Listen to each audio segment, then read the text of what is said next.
كان الوقت عند 2 صباحا. سكون، سكون ثقيل، ذلك السكون الذي يجعلك تشعر أنك وحيد في هذا العالم كله. سفيان كان جالسا في صالون منزل جديد استأجره بثمن رخيص جدا، رخيص لدرجة غير طبيعية، لكن لم يعطه أهمية. قال في نفسه: ربما الناس فقط يخافون من البيوت القديمة. المنزل كان قديما جدا، الجدران متشققة، والضوء ينطفئ ويعود من تلقاء نفسه، والبرد برد غريب، ليس برد الطقس بل برد يتسلل إلى العظام. فجأة سمع صوتا خفيفا قريبا: تك تك تك. وقف سفيان، ظل صامتا يحاول أن يفهم من أين يأتي الصوت. اقترب ببطء من الجدار ووضع أذنه عليه، وسمع صوتا ضعيفا مكسورا: آخر من هنا.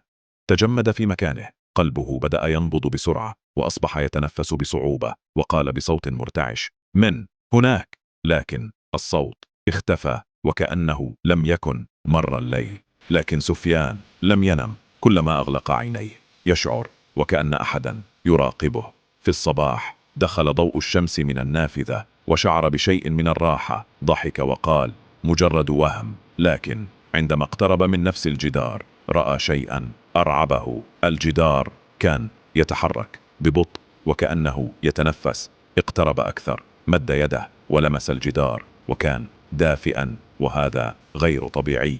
وفجأة شعر وكأن شيئا من الداخل يحك الجدار ببطء. خرر، تراجع إلى الخلف مذعورا، وقبل أن يتكلم ظهرت كلمة تكتب وحدها أمام عينيه: رأيتك.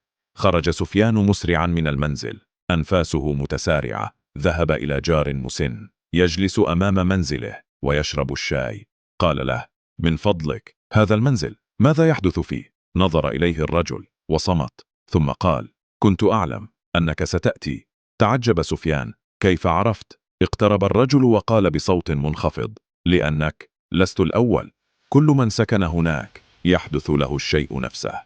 ابتلع سفيان ريقه وقال: وماذا حدث لهم؟ أجاب الرجل ببطء: بعضهم هرب وبعضهم اختفى، وهناك واحد بقي. عاد سفيان إلى المنزل، لكن هذه المرة لم يكن الشعور نفسه. دخل وأغلق الباب. صوت باب يغلق، وفجأة سمع صوتا خلفه: عدت. لم يكن هناك أي صوت سوى ذلك النفس الثقيل الذي بدأ يسمعه، لكن لم يكن يعلم هل هو نفسه أم نفس شيء آخر. الظلام أحاط به من كل جانب، لم يعد يرى شيئا، فقط سواد عميق يبتلع كل شيء. حاول أن يتحرك، لكن جسده لم يعد يستجيب.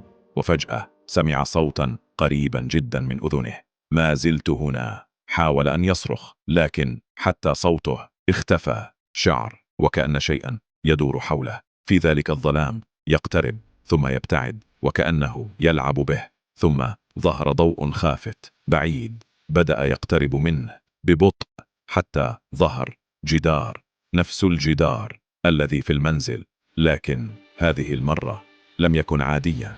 كان عليه وجوه كثيرة ملتصقة بالجدار، تحاول الخروج، تصرخ، لكن بلا صوت. اقترب سفيان وهو يرتجف ورأى وجها يبدو مألوفا. اقترب أكثر ونظر جيدا، وكان وجه الرجل العجوز الجار، عيناه مفتوحتان والخوف واضح فيهما، وشفاه تتحرك بصعوبة. اقترب سفيان ووضع أذنه وسمع بصوت ضعيف: قلت لك لا تبقى.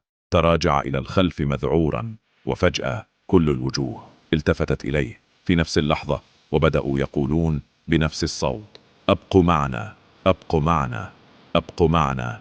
بدأ سفيان يبكي يحاول الهرب، لكن الأرض تحولت إلى شيء يشبه الطين يمسك به. كلما تحرك غاص أكثر حتى وصل إلى ركبتيه، إلى صدره، حتى لم يبقى سوى وجهه. وبينما كان يغرق ظهر أمامه ذلك الوجه الذي في المرآة قريب جدا، حتى أصبح أمامه مباشرة، وقال له بهدوء مرعب: الآن فهمت؟ استطاع سفيان فقط أن يهز رأسه بصعوبة. ابتسم الوجه وقال: كل من يدخل هنا يصبح جزءا من هذا المنزل، وصوتك سيبقى ينادي من يأتي بعدك. وببطء غرق سفيان تماما واختفى في العالم الحقيقي. كان المنزل صامتا كعادته، لكن من داخل الجدار ظهر وجه جديد، وجه سفيان، عيناه مفتوحتان والخوف متجمد فيهما، وشفاه بدأت تتحرك ببطء. أخرج من هنا. في ذلك الوقت كان شاب جديد قد جاء ليسكن، وقف أمام نفس الجدار ووضع أذنه عليه واستمع جيدا. ابتسم وقال: مجرد خيالات. لكن فجأة تحرك الجدار قليلا، وتغير الصوت وأصبح أقرب وأقوى. أنت التالي. تراجع الشاب بسرعة، لكن كان قد تأخر، لأن الباب أغلق وحده. تجمد الشاب في مكانه، لم يستطع الحركة ولا حتى الصراخ. الظلام بدأ ينتشر في أرجاء المنزل ببطء، وكأنه يبتلع الضوء.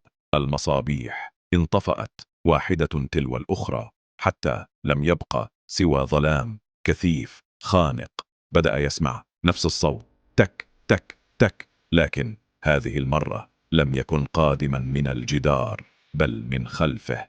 تلف ببطء وقلبه يكاد يتوقف، لكن لم يكن هناك أحد، فقط مرآة في نهاية الممر. اقترب منها رغم خوفه، نظر إلى انعكاسه، لكنه تجمد، لأن الانعكاس لم يكن يقلده، كان ينظر إليه. ثم ابتسم ابتسامة باردة مشوهة، وقال بصوت عميق: تأخرت. تراجع الشاب خطوة إلى الخلف، لكن قدميه لم تتحركا، وكأن شيئا يمسك به من الأسفل. نظر إلى الأرض فوجد يدا تخرج من تحتها تمسك بساقه بقوة، ثم يد أخرى وأخرى، حتى أصبحت عشرات الأيدي تسحبه إلى الأسفل. كان يحاول المقاومة، لكن بلا فائدة. الأرض لم تعد أرضا، تحولت إلى فم مظلم مفتوح يبتلعه ببطء، وهو يصرخ، لكن لا صوت. وقبل أن يختفي تماما سمع همسة قريبة جدا: الآن جاء دورك. في الأعلى عاد كل شيء إلى السكون. المنزل أصبح هادئا كما كان دائما، لكن إذا اقتربت من الجدار ووضعت أذنك قد تسمع أصواتا كثيرة، أصواتا متداخلة تبكي وتهمس: أخرج، لا تبقى، أهرب. لكن بين كل تلك الأصوات هناك صوت واحد، أوضح وأقرب، مرحبا. في مكان آخر بعيد كان شاب آخر يتصفح هاتفه. توقف عند إعلان منزل للكراء بثمن منخفض جدا. ابتسم وقال: فرصة. ثم ضغط للتواصل. وفي تلك اللحظة انطفأ الضوء في غرفته لوحده، وظهر إشعار على هاتفه: رسالة واحدة فقط: نحن ننتظرك.